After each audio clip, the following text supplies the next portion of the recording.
Bom, pessoal, voltamos aos vídeos de fatos relevantes da semana. Então, semana passada não teve vídeo, né? Vocês acompanharam, eu tava fazendo uma viagenzinha muito bem aproveitada. Foi uma semaninha só, já estamos de volta, vamos voltar com a gravação dos vídeos normalmente. Aí hoje a gente coloca em dia, tá? Então vamos passar a semana passada inteira, mas essa semana tudo que aconteceu de importante. O Eduardo mandou o e-mail, né, com os fatos da semana passada, e a semana é ele que vai viajando. Eu voltei, mas agora é ele que vai dar uma descansada. Então, talvez no e-mail ainda não esteja atualizado. A gente vai ver, acho que o último fato relevante é o da Prio, lá do processo arbitral. Vocês não receberam por e-mail, mas é porque o Eduardo viajou ontem, né? Então, deu uma descasadinha, mas sem problema nenhum, tá? A gente passa tudo em dia aqui desde que a gente começou a fazer esses vídeos, tá certo, pessoal? Então, vamos lá, começando, tá? Deixa eu só tirar aqui rapidinho para a gente ter mais espaço aqui, a barra de tarefas, pronto. O último fato que a gente comentou semana passada foi esse aqui, tá? Da Atom, né, que vai alinear o controle, vai disparar, né, a questão lá do tag along e tal, foi bem legal, né, são fatos relativamente raros, assim, que a gente tem, então é interessante ver, tá? Então, seguindo aqui em diante, o que teve de bom? Happy Vida divulgando resultados, não sei se foi dentro do prazo, fora do prazo, ou se outra norma diferente. Taesa mexendo com subsidiária, né, de dentro dela, que já era dela, nada demais. Tal, mais resultados, IRB trocando vice-diretor. Eu acho que eu comentei isso recentemente, que esse período do início do ano, logo após a divulgação dos resultados, ele é muito cheio desses eventos, né? Então troca diretoria, conselho, né? Isso é tranquilo, tá? A princípio, a não ser que tenha algo muito, né, importante das pessoas envolvidas, é normal, tá? Nada demais. Enfim, aí a primeira coisa, isso aqui a gente já tinha comentado, tá? Todo esse grupo Alfa, eles têm várias empresas dentro. Alfa Banco, de seguros, escambau lá, foi negociado com o Safra, né? Então, nossa, eu não abri a aba nova, vou ter que descer de novo aqui. Então, eles estão finalizando aí os procedimentos, cancelando o registro. Imagino que ninguém aqui, né, tenha participação direta na empresa, já que era uma empresa de liquidez muito baixa e tudo mais. Mas, né, caso ainda tenha algum super retardatário aí que tenha perdido tudo que tinha acontecido, agora é hora de resolver aí, né, o que ainda falta, tá? Mas a empresa está saindo, né, todos os seus braços estão saindo do mercado. Foram comprados pelo Safra, se eu não estou enganado, tá? Acordo de acionista direcional. Deixa eu ver se tem alguma coisinha diferente. Tá? Lembrando, acordo de acionistas é legal. Site da CVM sem funcionar. Parabéns. Mas enfim. Geralmente nada demais. O acordo de acionistas, tá, pessoal? É um acordo fechado pelos principais acionistas, como o próprio nome diz, tá? Onde eles se comprometem algumas coisas, tá? Geralmente eles tendem a votar em bloco e tudo mais. Isso acontece em empresas que não tem um controle, não tem um controlador definido. Às vezes, vários acionistas relevantes, com participações relevantes, se juntam e formam quase como se fosse um bloco controlador, tá? Para isso, o principal fato assim, que tem é que as ações que cada um tem, né, essa participação de cada um para ter esse bloco relevante, elas ficam presas, né? Então, esses acionistas, eles não podem livremente negociar as ações, claro, né? Que se eles quiserem, né, eles informam lá, fazem o procedimento, depois, óbvio, né? Que eles podem comprar e vender, mas não é um negócio que eles podem ali todo dia. Então, para ter esse acordo aí, né, e dar esse poder aos acionistas juntos, eles comprometem ali parte da participação ali de cada um, né? Fica ali presa dentro desse acordo. Tá? Eventualmente, se ele quiser sair e tudo mais, né, rola alteração, tá? Mas é só, né, isso que é interessante ver. Vamos ver aqui a direcional, tá? Só para mostrar o controle dela, né? Então tem alguns, né, grandes investidores, veículos de investimento aqui a princípio, fundos e tal. Então eles podem se juntar e fazer tipo um bloco de controle. Mas seguindo aqui, coisas interessantes. Movida avaliando viabilização de emissão de títulos. Movida tá precisando de capital, né? Tá precisando. A locadora de veículos sempre precisa de capital. Enfim, se eles conseguirem emitir dívida, né, lá fora, geralmente você consegue taxas melhores, né? Tem que ver se faz sentido. A Movida, né, em especial, é uma das locadoras que tem capital aberto que mais está sofrendo agora, né? Que tem uma situação de endividamento um pouquinho mais alto. Não é nenhum absurdo para esse negócio. O problema é que essa dívida está comendo todo o resultado operacional, né? Então, esse ano a empresa fechou com prejuízo contábil, tá? Por mais que você tenha todas aquelas dinâmicas de depreciação e, né, dos veículos que mudou e depreciou acelerado, comprar um preço de veículo alto, depois tiver que vender barato e tal, que eu acho que foi o maior impacto no resultado, mas o resultado financeiro também pesa, né? Aquele spread entre o retorno sobre o investimento e a dívida, né, tá até negativo, inclusive no caso da Movida tá negativo. Foi aquela confusão, né, que eles mudaram a forma de reportar e aí apareceu diferente do que a gente estava vendo antes, né? Então assistam lá o vídeo que a gente fala da Movida, ok? Mas é uma dívida relativamente alta. Todo o trabalho que eles conseguirem fazer para reduzir esse endividamento, ou o custo dele, né? No caso aqui, você emite dívida no exterior a taxas mais baixas, tá? Você continua devendo a mesma coisa, mais ou menos, né? Mas você reduz o custo. É bem-vindo para a Movida no momento. Eles já na divulgação de resultados deram uma prévia ali do resultado de janeiro e fevereiro já bem melhor, uma vez que eles já passaram a régua, né, nessa conta da DIA principalmente. O negócio continua indo, principalmente no GTF continua bom, né? O Rent-A-Car tá ok, mas o GTF continua indo bem. Então, equalizando um pouco, né, reduzindo esse custo da dívida, a empresa volta a ser lucrativa e interessante, tá? Então, por isso que é uma, né, não é nada assim, uau, espetacular para comentar, mas esse é o racional, né, numa operação como essa. Vamos ver aí o que você tem alguma coisa de diferente na empresa. O CVM, bem a hora que eu né, resolvo gravar o vídeo, o site não funciona. Parabéns, tá? Aos envolvidos. Mas ok, tá? Se tiver alguma coisa importante, assim, a gente busca direto no site das empresas, tá? Aqui acho que não vale a pena a gente gastar tanto tempo assim, tá? Um grupamento da Sequoia a gente já tinha comentado também, tá? A empresa negociando... Já tinha comentado da Sequoia? Da Sequoia acho que não. A Sequoia que eu falei é que a gente fica pendente de fazer um vídeo sobre ela, porque teve um evento recente lá da incorporação ou compra ou fusão, né, por uma outra empresa, então foi algo bem relevante para eles, tá? Só lembrando que a Sequoia é uma empresa com bastante dificuldades financeiras e teve ali um movimento acionário relevante agora, né? Então eu fiquei devendo fazer um vídeo, olhando com calma e tal. Esses números não sei se vai ser importante, se vai ter coisa legal para falar no vídeo, mas a gente tenta, tá? Fora isso, aí sim, né? A empresa está negociando aí a centavos já faz um tempo. Vamos botar aqui os últimos 6 meses. Pra gente ver, ó, já está negociando bem ali na faixa dos 20, 30 centavos, que é bem abaixo daquele R$1 que ia, né, de regra de negociação da B3. Então, o B3 vai lá, notifica a empresa e, eventualmente, ela tem que agrupar para, né, negociar acima pelo menos acima de R$1, mas, claro, quando as empresas agrupam, né, o valor delas sobe lá para cima. Elas colocam uma folguinha para, né, eventualmente não precisar ficar fazendo isso aí toda vez, tá? Então, eles devem agrupar aí, o valor subir bem acima, não sei o fator, a gente não tá conseguindo abrir, né, os fatos, mas não faz diferença. Vai voltar a negociar valores mais altos, e aí o que acontece, nunca esquecendo, né, sempre importante falar, é ajustado todo o histórico do gráfico. Então, ó, hoje está 30 centavos, vamos supor que vá para R$3, normalmente vai até para mais, né, para ter uma folga. A Sequoia podia agrupar um para 100 se ela quisesse, né, ir lá para R$30 não estaria exagerado, tá? Vamos supor que vá para R$3. Aí todo esse histórico aqui, ele é corrigido, tá? Então esse topo aqui de 28 vai para 280. Ou aqui, na verdade, né, de 30 vai para 300.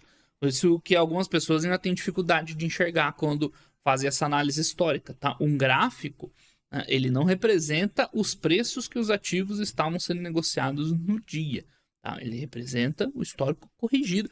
Claro que você vai ver gráficos por aí na internet que tem o preço sem ajuste nenhum, tá? Acontece, mas é a larga minoria.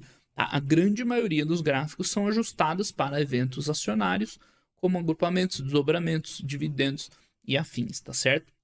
Então, nunca se esqueçam disso. Não quer dizer aqui, ó, que no dia 2 de julho de 2021 a Sequoia foi negociada 28,05. Tá? Pode até ser, mas aí no caso não teria que ter nenhum ajuste no período, né? O mais comum é que quanto mais para trás passe no tempo, né, mais acaba dando diferença nisso aqui. Sempre dou o exemplo da Prio, né? Eu comprei Prio lá em 2018, quando eu comecei, uma coisa assim, tá? E se eu pegar minha nota de corretagem lá, tá, tipo, cento e poucos reais, acho que era. Ela tinha um valor nominal alto. Era uns 100 reais, 80, 90, 100 reais, uma coisa assim. Aí você vai olhar agora aqui, tá R$ 1, um e pouco. Mas por que isso, né? Porque a empresa desdobrou 2 vezes ainda no período, né? Por isso que esse histórico é corrigido. Então, minha nota de corretagem aqui vai aparecer 80, 90, 100 reais, não lembro quanto que era. Na verdade, né? O valor adquirido mesmo. Quer dizer, o valor adquirido na época foi aquele, mas hoje aparece um e pouco no gráfico, porque aquelas, supor que eu comprei 10 ações naquela época, hoje virou, já nem sei quantas, né? Foi um desdobramento, um para 10 e um para 2, eu acho. Não lembro agora de cabeça. Sei lá, aquelas 10 ações viraram 200, tá? Por isso que esse preço tá ajustado. Fechou? Então, Sequoia, a gente tá devendo um vídeo aí pra fazermos. Outra que eu quero fazer vídeo também é a Marisa, tá? Pra mostrar junto naquele exercício que a gente tem feito de dar uma olhada nas empresas ruins, né? Nas empresas que deram errado, que não atenderam as expectativas. Então, a Marisa é uma delas, tá? Na verdade, é uma empresa que nunca entregou muita coisa, tá? Pra ser bem sincero, né? Se a gente olhar em épocas relativamente recentes, né, sempre resultados ruins, sempre. Né, operacional, inclusive, nos últimos anos. E por algum motivo, aqui atrás, né, teve um brilhareco de cotação dela, que eu lembro que a galera falava do turnaround sendo executado e não sei o que lá. Então a gente pode revisitar e ver o que estava acontecendo nessa época, por que que tinha gente, né, interessado nela, o que que não aconteceu para ela voltar aos preços que é hoje, né? Tentar entender um pouquinho dessa história. Às vezes não tem nada para entender, às vezes é pura burrice do mercado mesmo. Mas às vezes tem coisa interessante. Então a Marisa é outra que eu quero mostrar também. Mas enfim, não precisa nem falar que em épocas, né, recentes, o resultado tá cada vez pior, né? Não só é ruim, como tá cada vez pior. Vamos ver aqui o último fechamento. Então o prejuízo só aumenta, prejuízo operacional já de cara, de largada, né? O prejuízo contábil só não é maior porque as empresas vão, né, construindo créditos fiscais, né? Vai ficando, né, vai descontando um pouco do imposto que tem a pagar, tá? Mas é um desastre aqui completo. Ela teve aumento de capital recente, para essa dívida ter reduzido, teve, né, em 2022. Teve aumento de capital, então tem que dar uma olhada nisso, na dívida, mas enfim. Tá? Nesse último resultado aqui, inclusive, reduziu. Enfim. Então, Marisa, acho que vale uma análise também, para entender o que, que aconteceu e tudo mais com a empresa, tá? Por enquanto, o que a gente teve foi divulgação do resultado, isso, dela. Essas empresas acho que divulgaram atrasadas, né? 11 dias atrás. Estavam atrasadas, por isso que vira fato relevante, né? Ah, por que, que é fato relevante divulgar o resultado? É porque foi atrasado. Foi fora do prazo. Fechou lá, novos vice-presidentes, presidentes e diretores, como eu disse, isso, né, vai acontecendo direto aí, na fibra e tudo mais, reorganizações societárias internas, né, então a empresa tem uma controlada e torna subsidiária integral ou, né, põe para dentro da empresa, isso é normal também. A JHSF querendo vender participações em shoppings, participações minoritárias, né, não sei se é relevante. A JHSF, deixa eu falar um pouquinho sobre isso. Uma empresa que vocês não venham falando muito, né? Eu curto muito ela não, tá? O que aconteceu nos últimos anos? Ela entrou num hypezinho, tal, porque ela deu essa subida violenta, é porque ela fez um empreendimento bem grande, mas a JHSF é uma empresa muito irregular, ela assim, ela tem várias participações diferentes, então ela tem participação em hotelaria, em shopping, em restaurante, agora tem um aeroporto deles lá. E eles lançaram um mega empreendimento grande que, de fato, puxou o resultado da empresa, né? Botou números no balanço. Só que ela não fica lançando o resultado sempre, né? Lançando empreendimento sempre. É que você tá sempre vendendo, sempre lançando, construindo, vendendo, entregando, entrando caixa, como é o ciclo das construtoras normais. Eles até fazem, mas no volume pequeno, aí de vez em quando entra um negócio grande, então é bem complicado a JHSF, tá? E só que, o que aconteceu? Eles lançaram um empreendimento grande aqui, né, naquele ano 2000 por aqui, a cotação disparou e aí a sardinhada caiu na armadilha, né? Um monte de gente na época perguntava dela e não sei o que lá. Pessoal, não mexam com empresas que não é do ramo de vocês, que não é para vocês, tá? Então, mas ela subiu ali de 80 centavos para R$ 8, né? Subiu quase 10 vezes. Cara, não interessa, tá? Se você não entende, e entender de verdade mesmo, não é só olhar, os releases igual muita gente faz. Não, entender o que tá acontecendo, o que tá por trás, se aquilo é definitivo, é duradouro, se não é, tá? Não mexa com esse tipo de ativo, tá? Então, assim, até teoricamente não perdeu muito dinheiro como perderam em outras ações. Mas a galera que comprou ela aqui no hype e tal, né, porque ela disparou e caiu na conversa. Aí tinha um monte dos influenciadores de sempre, né? Falando, obviamente todo mundo entra no barco, tá? E falando um monte de besteira e tal da empresa. Tudo bem, você perdeu tempo, né? Perdeu uns 4 anos da tua vida ali. Pode ter perdido até metade, né? Caiu 40% do topo aqui, mas enfim. Né? Não necessariamente a galera comprou no topo. Mas tempo você perdeu. Perdeu 4 anos, 5 anos. Uma empresa que não é legal, não tem geração de valor a longo prazo sólido, tá? Vive desses empreendimentos pontuais, tem umas participações em outros negócios que não são nada demais, tá? Não tem motivo pra JHSF. Opa, desculpa aí, pessoal. Espirrinho de leve, alergia. Não tem motivo pra, né, ter interesse nela. O único motivo foi esse. Ela disparou a cotação num período lá. Né? Tinha lá um empreendimento que eles venderam bem e tal, entrou o resultado da empresa. Mas hoje ela vale 3 bi, cara. Tem um monte de empresa melhor que vale menos que isso. Né? Um monte de construtora menor. Enfim, tá? JHSF não acho que é uma empresa interessante, tá? Para geração de valor no longo prazo. Voltando, o que tem dela mesmo aqui? Ah, eles querendo vender umas participações. Né? O que eles decidem na vida, porque isso aqui não tem nada a ver com a operação mesmo, né? Dos caras. Quer dizer, pode ter, eles precisam decidir o que eles querem fazer, tá? Que é um monte de coisa e nada, assim, é pra valer, assim, é relevante. Então vamos ver se eles focam aí em alguma coisa e tal, tá? Foca em ser uma construtora mesmo, tá? Ou vão focar nas... Porque, ó, Fazano, restaurante, né? O pessoal conhece, a marca famosa, participações em outros shoppings, em hotéis, né? Tinha de tudo um pouco. A JHSF parece, eu não sei se é o caso, tá? De verdade, eu não conheço o histórico dela. Mas ela investe como tipicamente uma empresa familiar. Empresa que administra o patrimônio da família. Eu expliquei isso usando o exemplo da Graziotin faz 2 semanas, né? Tipo, faz um pouquinho de tudo e tal, nada demais. Faz sentido para quem tem já um patrimônio grande, tá ali diversificando, não pra gente que tá acumulando patrimônio, tá? Mas enfim, a gente vê depois os desdobramentos aí da JHSF, tá?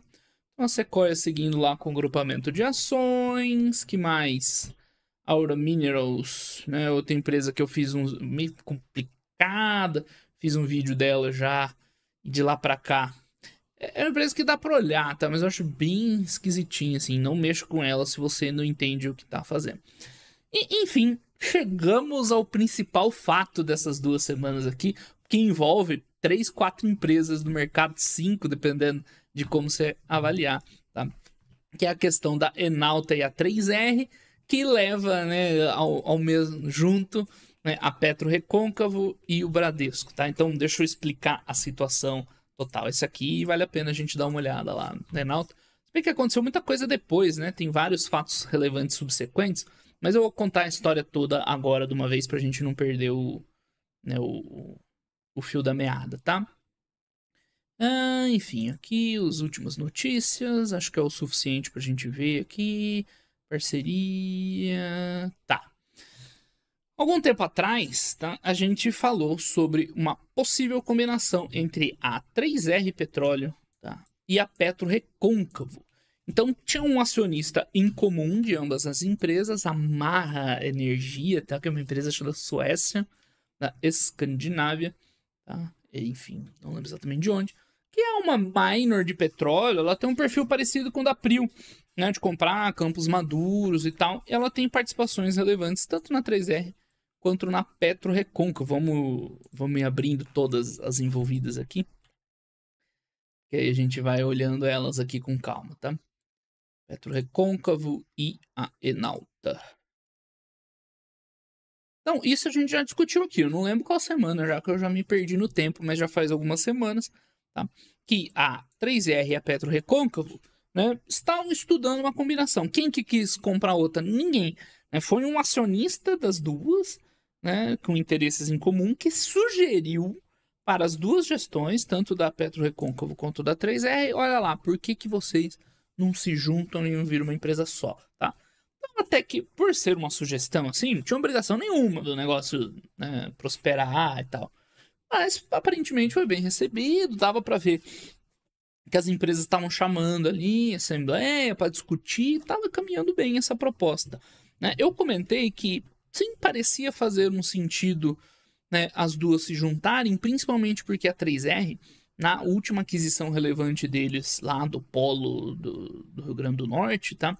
Ela comprou vários ativos mid e downstream. O que isso quer dizer? São, enfim, redes de transporte, principalmente de gás, né? De transporte de gás, de processamento, refinaria, um porto para escoamento. E a PetroRecôncavo, nos seus ativos do Rio Grande do Norte, acaba virando cliente deles. Então ela tem que pagar para a 3R, no caso, né, para usar essa infraestrutura, para escoar lá os produtos deles e tudo mais. Então, a partir do momento que a 3R tem agora esse mid e downstream, né, juntar as duas parecia ser interessante, né? Gerar sinergias, né, principalmente nesse ponto operacional. Tem ainda lá os campos na Bahia e tal lá, que, enfim, também teriam a sua sinergia, sem essa questão aí né, do mid e downstream, mas também teriam. Tá? E os ativos offshore, ou seja, no mar, né, na água, de exploração da PetroRecôncavo ficariam de fora dessa junção. Então juntaria só a exploração de petróleo terrestre, né, focado exploração de petróleo na Terra, com oportunidades de sinergia diretas, assim, né, essa questão ali de usar a infraestrutura uma da outra. Uma coisa seria que equilibraria bastante a dívida, né? Então a 3R, com essa aquisição grande desse polo Macau é só um pedaço, né? Desse polo do Rio Grande do Norte, acabou ficando bem endividada. A PetroRecôncavo não tem dívida relevante, então ia equilibrar bem o endividamento na empresa resultante, né? Ia ser uma troca, né? Praticamente não tem dívida. Ia ser uma troca meio que pau a pau. As duas empresas têm um porte parecido, tá? Então, enfim, né? Não estaria grandes disputas aí entre né, os acionistas, a relação de troca e tal seria semelhante. Então, assim, parecia interessante. Seria alguma coisa revolucionária? Criaria uma empresa assim com vantagens competitivas imensas e tal? Não, né? Mas teria vários pontos positivos nas duas estarem juntas e não independentes. Pois bem, aí enquanto eu estive viajando, chega a Enauta e atropela todo mundo, fazendo uma proposta firme para a 3R, ó. Em vez de você se juntar com eles lá, vem com a gente que é sucesso. Ou seja, a Enauta chegou com o pé na porta, propondo já de cara para a 3R, vamos combinar nossos negócios, tá? A Enauta também é uma empresa que no final tem um valor de mercado parecido com a das outras, né? Coincidência. Cadê aqui, ó, né? 8 bi para cá, as duas subiram um pouco, né? Desde as notícias e tal. A PetroRecôncavo, essa acabou caindo, né? Provavelmente o mercado não gostou que ela foi jogada de escanteio. Nem tanta variação assim. Mas, enfim, são companhias de tamanhos, né, também compatíveis. Mas a Enauta aí é bem diferente, né? É outra conversa. Primeiro, principalmente o foco da Enauta offshore. Então já é uma diferença bem relevante para a 3R. Segundo, a Enauta, enfim, sempre focou mais em exploração. O que é exploração? Pegar campos novos, né, descobertas e tal, e começar a produção deles, né? O campo de Atlanta que eles têm, você fala, Arthur, mas e o campo de Atlanta? É um campo que ainda está no sistema de produção provisório, né? Ainda não está nem no sistema definitivo. Então hoje já é um campo que está produzindo e tal, mas ele começou lá atrás com uma atividade mais exploratória, né? Boa parte, inclusive, dos insucessos da Enauta se deve a esse risco exploratório, né? Aqueles campos, enfim, como é que era lá no Sergipe? Não era Sergipe, Alagoas. Era, enfim, um bloco que ela tinha, era da Murphy Oil, que era o controlador lá. Acabou não indo pra frente e tal. Eles têm blocos lá na foz do Amazonas, que não sei se terem interesse novo aí por conta da Petrobras explorando a margem equatorial, né? Mas enfim, Enauta, além de estratégia mais exploratória e offshore, né, tem toda aquela questão da gestão que eu já falei várias vezes aqui em vários casos, que nunca acordou pra vida e ficou lá sentada em cima de uma produção muito irregular em Atlanta, tinha dinheiro em caixa, a Enalta tinha um caixa imenso na mão nos últimos anos todos, não fez nada com ele, não investiu em nada, não comprou ninguém, não comprou campo nenhum, tá? Eles sempre tiveram caixa sobressalente, só não tá agora, porque agora, enfim, eles resolveram investir, né? Mas nesses anos todos, a empresa tinha 2, 3 bi de caixa, podia ter comprado um monte de ativo, nunca fez nada e tal. Mas esse ano, final do ano passado, parece que finalmente acordou. Comprou lá uns ativos, ativo de gás, outros lá de exploração, começou a acelerar, né? E o sistema de produção definitiva de Atlanta começou a ser mais concreto, tomar forma. E agora uma proposta, para mim, até surpreendente, né? De fazer uma aquisição, barra fusão, barra combinação de negócios com a 3R. Bom, e a Enalta mais 3R, como seria essa empresa? É difícil dizer, né? Porque são coisas muito distintas. Né? Exploração de campos maduros de petróleo terrestre, com campos offshore. É difícil de enxergar onde está, né, a estratégia, o foco dessa empresa. Por que isso é importante? Então ela não pode fazer várias coisas diferentes? Pode. Mas aí o que acontece? Você tem que ter um time especialista em tudo que você faz. Tá? Então, se o teu time é focado em exploração, né, não vai ser bom em produção, não necessariamente, né? Ele pode não ser bom em otimizar campos maduros, é o contrário, né? Se você é muito bom em comprar campo maduro, otimizar e tal, não necessariamente é a mesma competência de comprar campos novos em leilão e produzir na terra, diferente na água. Então, né, tem que ter certeza que essa empresa vai saber conduzir bem ambas as operações. E na água, para ser honesto, no offshore, a Enalta tá devendo muito, já faz tempo. Né? Vamos ver agora com o sistema de produção definitivo, vocês vão conseguir manter uma produção estável, sem parar para manutenção, ficar mais tempo em manutenção do que produzindo. Né? Enfim, não mostrou tanta competência até o momento. Vamos ver daqui em diante. E junto com a 3R, né? A 3R tem feito um bom trabalho, tem análise dela aí no canal, tem essa live aqui, ó. A gente fala de todas as empresas de petróleo, a Enalta também. Não tá aqui na thumb, mas falando de Enalta. Tá? Então, assim, surpresa. Eu fiquei surpreso, né, com a notícia, porque fazia muito menos sentido do que a PetroRecôncavo com a 3R, tá? Sinceramente. Agora, pode sair uma empresa interessante, vai ser uma empresa com um volume relevante, né? Principalmente depois do SPD de Atlanta entrando. Já não vai ser tanto assim do ponto de vista de dívida, né? Mas essa dívida da Enalta, ela tá meio alta aqui porque esse EBITDA tá ridículo, tá? Então não é 7 vezes o EBITDA. Um EBITDA normal da Enalta é maior que esse, tá? Não sei quanto hoje. Enfim, teria que fazer as contas, inclusive com a SPD lá, né? Mas não é tanta dívida assim, $1 bilhão. Não sei o quanto. De dólares, não, de reais, né? Então, tava nos Estados Unidos, eu pensando tudo em dólar. $1 bilhão não assusta tanto, né? A dívida da 3R é bem maior, na verdade. É bem mais relevante aqui, né? Então, não é isso que vai fazer a diferença. Agora, não vai ter aquele efeito de diluir a dívida como seria a combinação com a PetroRecôncavo, né? E o principal, na minha opinião, seria isso, ver os desdobramentos da gestão dessa empresa nova combinada, como ficaria, né? Porque são coisas bem diferentes, bem distintas, e não quer dizer que dariam certo, tá? Então, para mim, hoje, pensar no investimento nessa empresa combinada é ainda muita incerteza, muita incerteza, não tem como saber o que vai sair dali. Pode ser uma empresa assim de sucesso, mas pode também dar muito errado, como a Enalta deu nos últimos anos, né? Então, hoje, para mim, ainda, né, não tem como chegar lá e falar, não, vai ser legal e tal, né? Tem que esperar para ver, tá? Ainda não dá para dar um veredito, ok? Então, aqui seguem, né, as outras notícias e no final das contas parece que vai vingar essa proposta mesmo, né? Esse já é um fato relevante mais recente, agora aí da quarta, né, quarta-feira, né, já avisando que eles já assinaram, né, um contrato aí de entendimentos, né, durante 30 dias, né, tá ali no direito de exclusividade, então, né, tá muito perto de fechar, vai sair uma relação de troca bem semelhante, né, meio a meio, basicamente. Enfim, a Marra, que é aquele acionista lá que propôs a fusão das duas, né, vai sair, né, roll-up. Como é que é? Roll-up? Cara, não sei se eu preciso ver com calma ainda melhor. Tal. Em instrumentos definitivos e tal. Mas aparentemente tudo indica que vai sair esse negócio.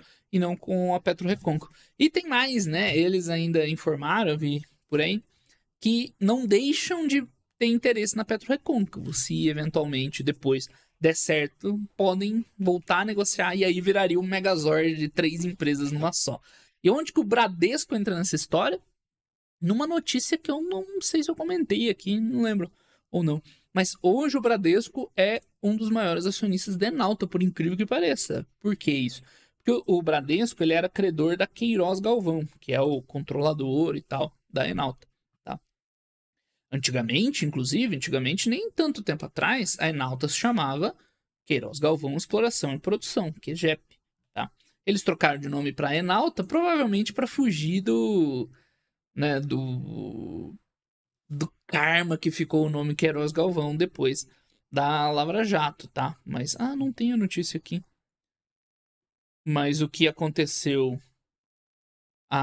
Como o Bradesco era credor da Queiroz Galvão, que é um grupo grande, principalmente lá de construção civil, né? Queiroz Galvão tinha colocado ações da Enauta, participação dela na Enauta, como garantia de empréstimos, que ela, enfim, não honrou, tá? Então o Bradesco herdou essa participação, tá? É esse aqui, ó, interação societária relevante. Então hoje o Bradesco tem 26% de participação na Enauta, tá? Então o Bradesco também é a quarta empresa aqui diretamente envolvida nessa história, tá? Enauta e 3R que provavelmente vão se combinar, pelo que a gente viu ali, né? Tá tudo caminhando para. A PetroRecôncavo, por um lado, né, perdeu essa chance, né? Foi atropelada. Mas por outro, eles deixarem aberto ainda a possibilidade de no futuro haver uma eventual combinação, que continua fazendo sentido, né? Veremos. Talvez eles busquem uma relação mais favorável, né? Vamos ver. E a quarta empresa diretamente envolvida é a Bradesco, o Bradesco, né? Que hoje é um acionista relevante da empresa com 26%, tá? A Queiroz Galvão fica com 5%, mas eles têm participação por outros fundos aqui, se eu não me engano, tá? Blá blá, não se lembrou, atualizada e tal. Não, na verdade eles não têm outros, tá? Então eles só têm essa participação de 4,93, olha só. Isso tem uma importância histórica, né? A Queiroz Galvão, que dava nome, era o controlador e dava nome à empresa, inclusive, né? Hoje tem 4%, tem nem 5%. Né, para ser relevante, né, dentro do quadro de acionistas. Então isso aqui a gente vai ver mudar na próxima atualização aqui dessa fonte de dados. A gente vai ver o Bradesco como majoritário da Enauta. Interessante. Será que o Bradesco vai botar a colher lá e colocar a Enauta nos trilhos? Pode ser, né? Mais uma coisa relevante aí pra gente falar, tá certo? Então essa notícia é bem complexa, envolve 4 empresas da Bolsa. Por enquanto, para mim, essa combinação ainda tem muitos pontos de interrogação. Eu tenho que esperar para ver como que essa empresa combinada vai trabalhar. Com certeza vai ser uma empresa relevante, tá? Em termos de produção, né, de volume. Mas em termos de geração de valor, tava devendo, principalmente a Enauta, né? Vamos ver. Vai nascer com uma dívidazinha, né? Administrada, né? Agora dá uma diluída na dívida também. Tem tudo para ser uma empresa interessante, né? Mas eu quero esperar para ver um pouco ainda, tá? Enquanto a gente tem uma Prilca, empresa espetacular, né? Ainda não é o suficiente para atrair nossas atenções. Enfim, essa é a história toda da Enauta. Falando em história toda, né? Temos a Cielo. E eu não lembro se eu tinha chegado a comentar, esqueci que não tá funcionando, sobre a nova assembleia da Cielo, mas enfim, o que a gente comentou logo no início do ano, né? Quando veio o anúncio que a Cielo, né, fecharia o capital, que os 2 principais acionistas, né, o Banco do Brasil e o Bradesco, né, fechariam o capital da Cielo, né? Tava lá aquela ladainha toda da sardinhada, puta, que a ação, né? Despencou, todo mundo achando que ela ia voltar lá pros R$20, né? Esse é um bom exemplo de histórico ajustado. A Cielo chegou a R$40, tá? Por que tá 20 aqui? Ajuste, né? Agrupamento, tá? Não lembro o que aconteceu com a Cielo. Enfim, né? A galera que tem esperança dela voltar aqui, né? Viu seus sonhos irem por água abaixo. quando a oferta de venda lá foi a 5,20, 5,30, uma coisa assim, certo? Todo mundo, puta, assim, não sei quem vai espernear. E é um absurdo, é a mesma história. Cara, o problema de estar no mercado há muitos anos é que você vê as histórias repetindo. As pessoas fazendo burrices, culpando os outros pelos seus resultados ruins, e isso se repetindo indefinidamente, né? Cara, isso é um karma, velho. É pesado, tá? Então eu lembro que eu falei na época que eu comentei esse evento, eu falei, galera, desencana, tal, vida que segue, não sei o que lá. Ah, mas os acionistas vão pedir uma reavaliação. Aí eu lembro que eu falei a seguinte frase, ou algo parecido, né? Cara, se os controladores quiserem dar umas migalhas ainda pros minoritários, eles podem até dar, tá? Mas, enfim, se eles nem quiserem, nem tem. Mas se eles quiserem uma migalhinha ali pra galera parar de encher o saco, é possível sair. Olha só voltar, hein? Volta lá no começo do ano quando eu disse isso. Olha só o que aconteceu, né? Exatamente o que eu falei. Ah, o pessoal reviu o preço. Sim. Vamos ver qual que é aqui. Sim, pra uma merreca acima, né? Cadê aviso acionista? Não. Fato relevante? Talvez não. Dura isso, né? Tem que ficar caçando aqui. Esse é o primeiro laudo de avaliação. Vamos ver se é um desses daqui. Enfim, basicamente, tá? O que o pessoal propôs foi elevar o preço da oferta para 5,60. Era 5,20, 5,30, uma coisa assim. Mas tá bom, vocês querem a migalhinha, né? Damos pra vocês. 5,60. E o que aconteceu, tá? Me corrija aí se eu tiver enganado nos comentários, tá? Mas teria uma assembleia onde, nessa assembleia, os minoritários poderiam deliberar por um novo laudo de avaliação, que aí demoraria mais tempo e tudo mais, tá? Mas seria uma assembleia interessante porque só os minoritários votariam, isso eu não lembrava, tá? Isso eu não falei logo no começo do ano. Tinha a história que os minoritários poderiam chamar uma assembleia, eu lembro que isso eu comentei. Eles tinham juntos mais que 5%, né? 10% que dá direito a chamar a assembleia, chamaram a assembleia e lá deliberariam, né, por um aumento no preço. Então eu não lembrava que nessa assembleia votava só minoritário, tá? Interessante. Aí o que a direção, né, os controladores da Cielo fizeram? Falaram, ó, galera, esquece essa assembleia aí, tá? A gente sobe para 5,60. O que aconteceu? A assembleia especial foi suspensa, tá? Então, ó, início do conclave, os caras estão achando que vão escolher o Papa novo. Então, suspenderam, tá? Para que os minoritários analisassem o preço da OPA. E, se eu não estiver enganado, né, a princípio, as últimas notícias é que o pessoal deve... Esse fato relevante que eu abri? É que o pessoal deve aceitar esse valor novo. Tá, aqui, ó. Diante do recebimento, os ofertantes, blá blá blá, não vai ser aprovada. Tá, esse aqui é o fato antes, né, de 2 de abril, antes da suspensão da Assembleia. Mas eu vi uma outra notícia mais recente, não tá aqui, que eles teriam topado, né, que os principais representantes dos minoritários, né, topariam aceitar esses 5,60 e assim acabar a história da Cielo, tá? Então é exatamente aquilo que eu falei, né? O pessoal ofereceu ali uma migalhazinha e vai embora todo mundo contente, menos a sardinhada que tá puta aí, né, desde o começo, tá? Não sei se tem alguma coisa nova aqui, aparentemente não. Vamos ver, isso aqui é só dos boletins, porque o pessoal já tinha mandado voto, né, para aquela assembleia especial, então eles tiveram que suspender isso aí e tal.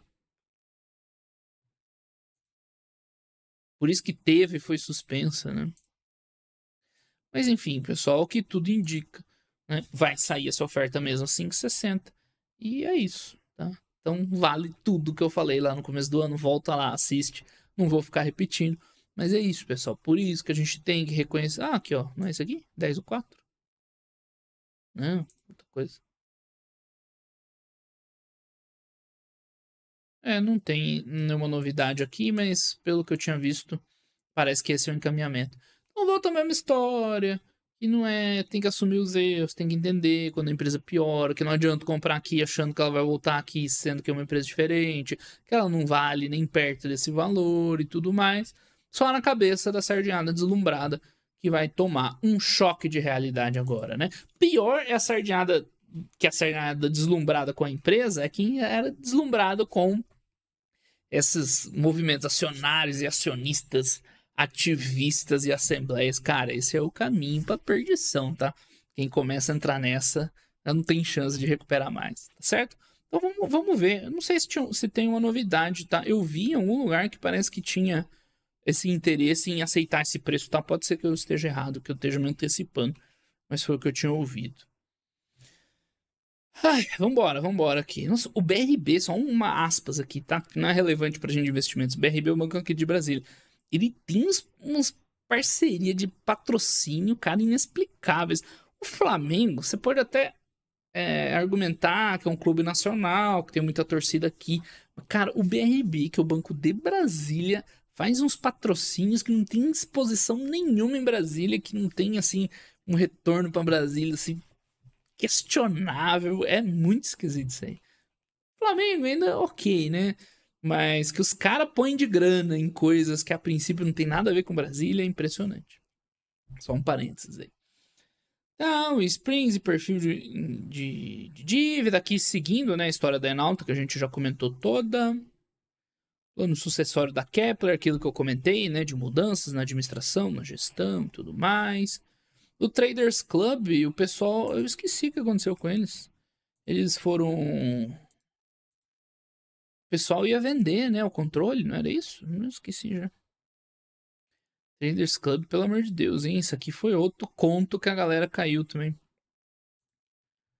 eu ver se tem uma coisa importante aqui. Que é genial, né? Inteligência de mercado, network, milhares de investidores. Meu amigo, isso aí é a sardinhada de capital aberto. Enfim, né? Não preciso falar nada. Os números aí falam por eles próprios. Tá, vamos ver aqui o que rolou agora recente. Esqueci, deu branco. Eu lembro que a Atom tinha sido vendida, né? De Bran Holding Financeira.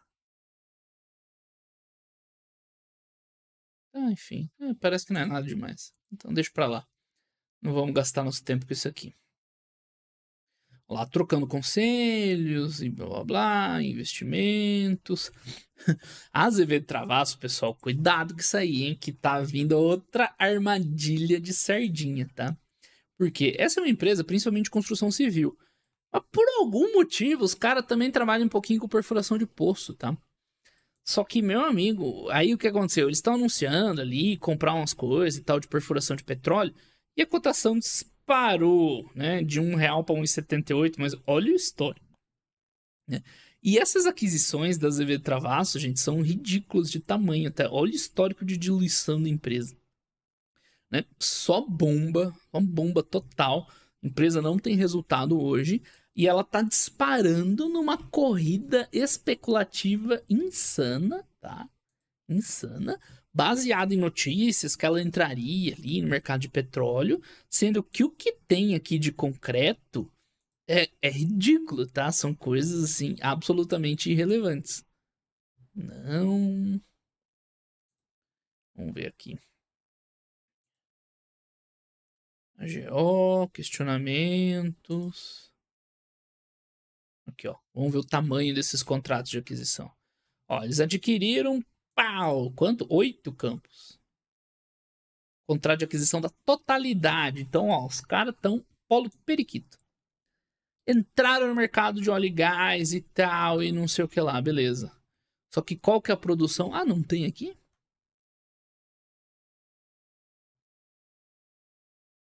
Pô, os caras nem colocaram a produção nesses campos.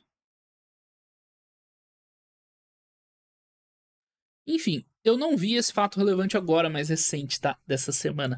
Mas o que eu tinha visto agora, 6 de março, deve ser o mesmo, tá? Cadê? Vamos achar ele aqui. Cara, eram aquisições, assim, muito pequenas. Muito, tá? Então, blá blá blá blá blá blá blá blá blá blá. Enfim, você tem um valor de reserva de barris. e não de produção, mas enfim, era coisa irrelevante, tá, pessoal? E aí, né, a sardiada também cai firme, né? Basta subir um negócio, subir não sei quantos por cento, né? 50%, 60%, que a sardinhada pira, sendo que ela acabou de cair, ó, de janeiro pra cá. Tipo, ela tá no mesmo preço que tava em janeiro. Então, cuidado, pessoal, para não cair nessas conversas e tal, tá? Você tem que avaliar sempre que tem uma notícia dessa. Como tá todo mundo falando em preço de petróleo, falou, os caras estão comprando petróleo lá, não sei o que lá. Se eu não me engano, né, não tinha ali no fato, então não tenho certeza absoluta, mas era coisa mísera, pequeníssima, tá? Não ia mudar o valor da empresa, ok? Então, pessoal, não caia nessa, não é possível. Tem gente comentando aí nos outros vídeos de outras empresas que a Azevedo Travassos vai ser a próxima. Pelo amor de Deus, né? Então, burrice tem limite. Então, não caia tão fácil assim, umas coisas tão trouxas. Tem coisa que eu sei que é difícil, que até gente mais experiente acaba caindo, quem nunca, né? Mas não, isso aqui é muito tosco, velho, mas muito, né? Então tem um mínimo de decência em saber o que vocês estão fazendo, tá? Tem coisa que é ridiculamente, né, irrelevante, tá? Atenção com isso aqui. Seguindo, esse aí a gente já comentou, né? Que tinham intenção lá, pelo visto foi adiante. Né, energia com Coserne, blá blá, agrupamento. Mundial é outra, vamos ver aqui o tamanho dela. Ah, tá sendo o. Ué, a Mundial não tá precisando agrupar, não sei que ela tenha agrupado já, né? Não sei. Mas, coitada, Mundial, quem lembra dessa aqui, né? Era uma empresa da sardinhada lá do passado, ao fim que levou. Não vale nada hoje mais, né? Mas o pior é que no histórico aqui o valor tá relevante até. Vamos ver. Ah, isso aqui, né? Enfim, tá todo distorcido esse histórico aqui, não dá nem pra levar a sério. Ah, vamos lá. Dívida, esse é o comunicado, né, que o Bradesco passa a ser, né, um acionista relevante da Enalta, que a gente já viu. Ehringer fazendo OPA de fechamento, né, o caso dela. Programa de recompra, certificação de reserva, o Inter pagando dividendo. É só, velho, melhorou a ponto de pagar dividendo. Agora que a sardinhagem pira.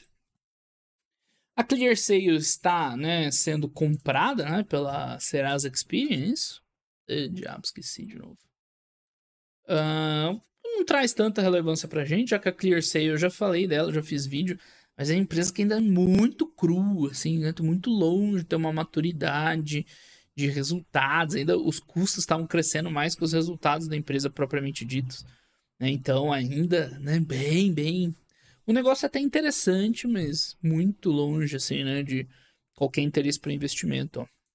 A Experian da Serasa vai adquirir a ClearSale. E aí, né, tem que ver só os detalhes, né? Se ela vai fechar o capital, se vai adquirir o controle, o que vai acontecer, né? Mas enfim, não muito interesse sobre a ClearSale em si, já que, né, é uma empresa que ainda não está num estágio adequado assim para a gente investir nela, tá? Ah, mas debênture dá 300, a Gol que está em recuperação judicial ou o equivalente lá nos Estados Unidos, né? Tentando sobreviver. O que tem de Enalta nesses campos? Parceria? Porque Atlanta é o que ela produz. Oliva foi um dos que ela comprou agora. O Durga tem que voltar no site de RI da Enalta.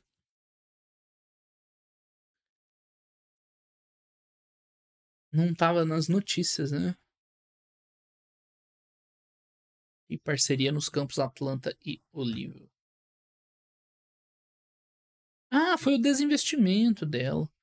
Mas aqui eu já não tinha comentado, não? Tenho quase certeza que eu já tinha falado disso, tá? Deve ter efetivado finalmente, né? Tô com certeza que eu já comentei disso, tá? Então procure nos vídeos anteriores que ela vendeu uma parte do tanto do campo de Atlanta quanto que já produz e tal, né? Que vai crescer, quanto no de Oliva, que ainda, né, tem espaço aí para ser desenvolvido, para levantar dinheiro, tá? Tinha mais isso que eu tinha esquecido de comentar lá no bolo.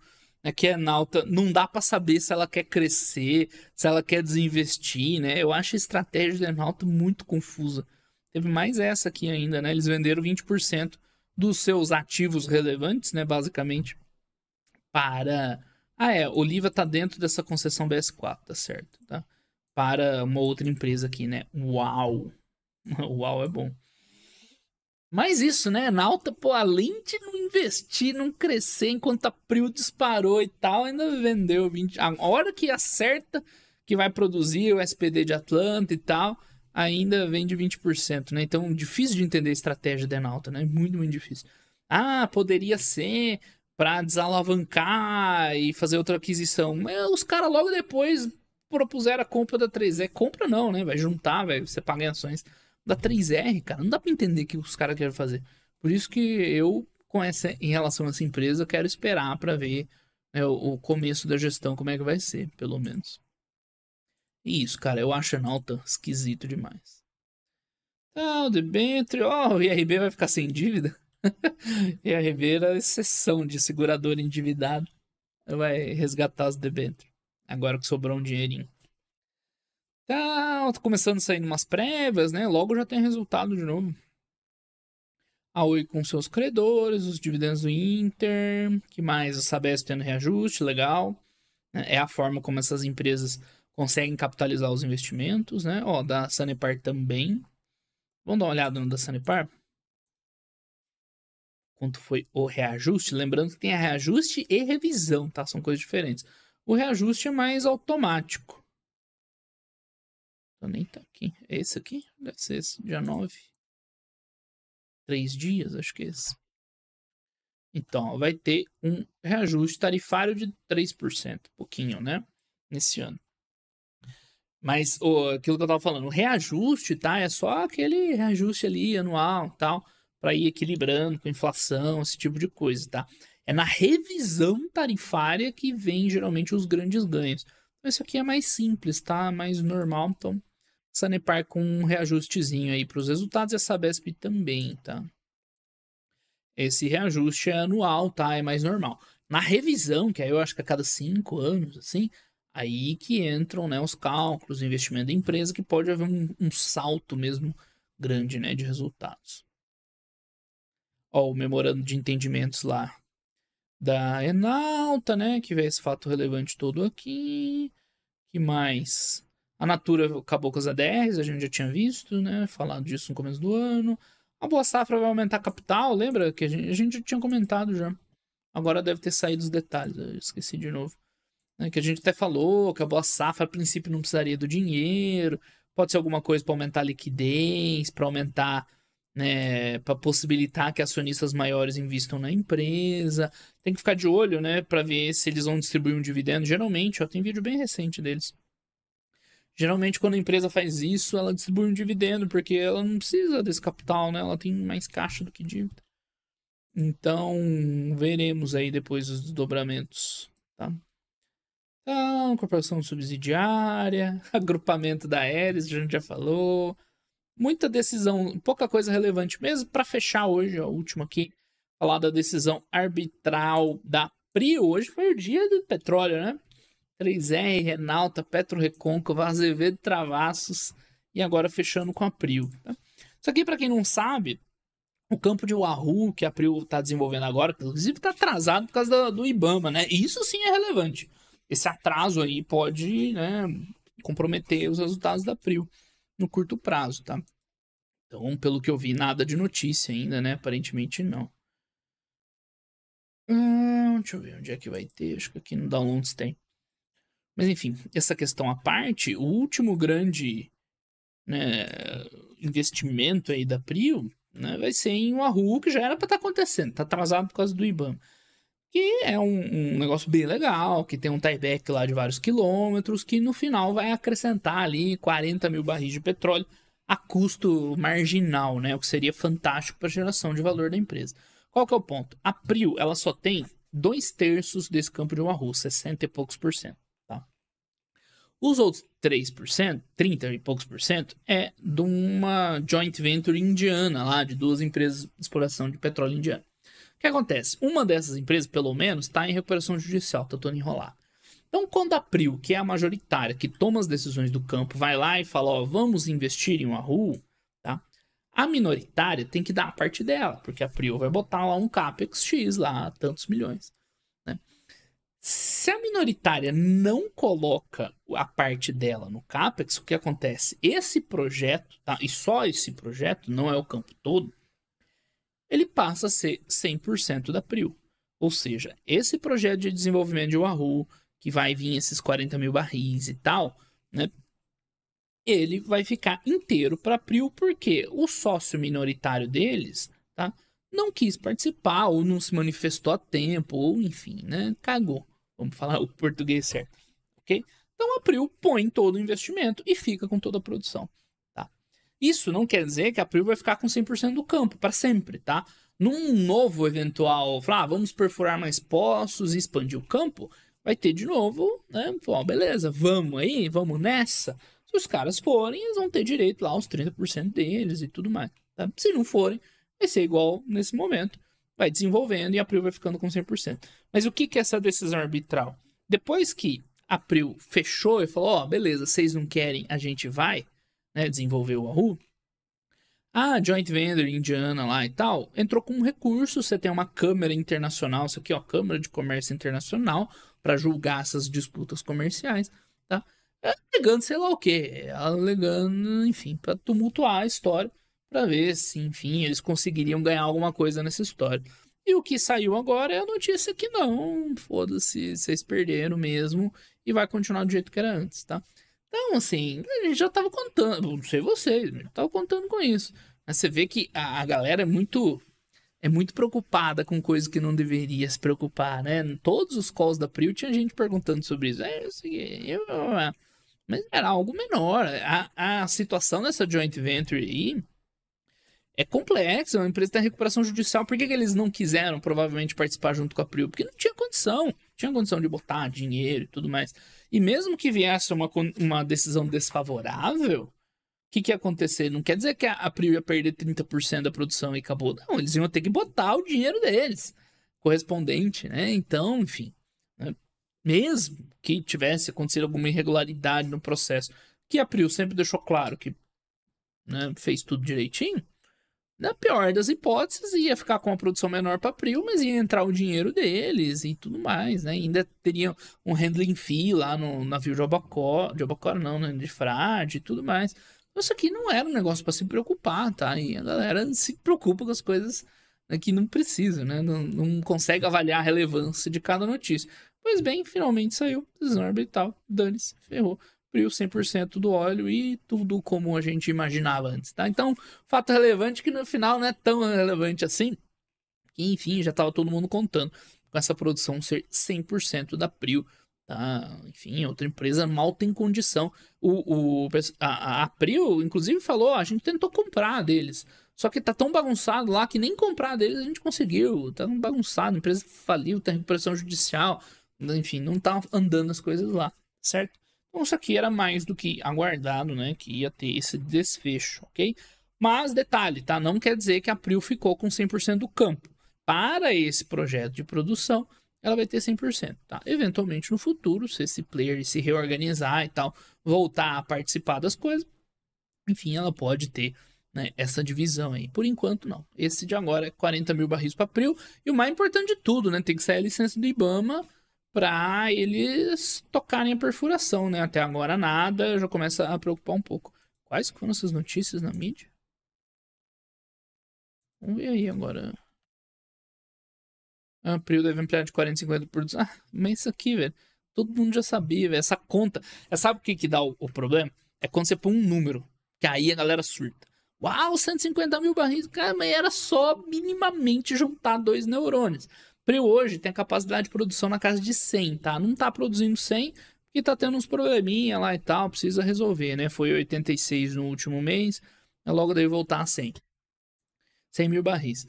Os caras têm 40 mil barris de Wahoo para entrar. Tem os poços lá de Albacora Leste que eles vão ligando aos poucos, tá? Ainda tem todo o redesenvolvimento de Albacora Leste futuro. Ainda tem poços novos em Frade. Tem ali a unitização lá com a Petrobras. Tem prospecto novo em Frade. Então, chegar e falar que, né, vai alcançar 150 mil ali, né, em pouco tempo, é óbvio. Isso aí estava mais que certo. E todo mundo sabia. Mas o que acontece? O cara fala um número numa notícia, aí lá vai a CVM cobrar explicações, vocês estão dando informação privilegiada. Pelo amor de Deus, isso aqui já era de conhecimento público há muito tempo, né? Enfim. O que é isso aqui? Aplicação de multa? Ah, vai se ferrar, velho. Pelo amor de Deus. Aí tá aí a empresa se defendendo. Tem nada demais. E assim encerramos nosso vídeo de hoje, né? O último fato relevante aqui. E ficamos em dia, tá? Então não foi uma semana assim tão cheia, né? A gente falou de duas... Bom, o vídeo deu 1 hora. Mas falamos de 2 semanas em uma. Né? Principalmente aí nessas empresas de petróleo se movimentando. Caso da Cielo. É uma semaninha legal. Agora que acabaram os resultados do primeiro tri, né, tem essas decisões de assembleia, trocar diretor, presidente, conselheiro, decidir aí por algumas coisas, né, agrupamento, distribuição de proventos e tal. Acaba sendo bem recheado desses eventos que não são tão relevantes, né? Relevante é essas aquisições e tudo mais. Tá certo, pessoal? Então é isso aí. Ficamos em dia, tá? Espero aí que não tenham sentido minha falta semana passada. A partir dessa, voltamos ao normal. Um grande abraço aí pra todo mundo e até os próximos vídeos. Valeu!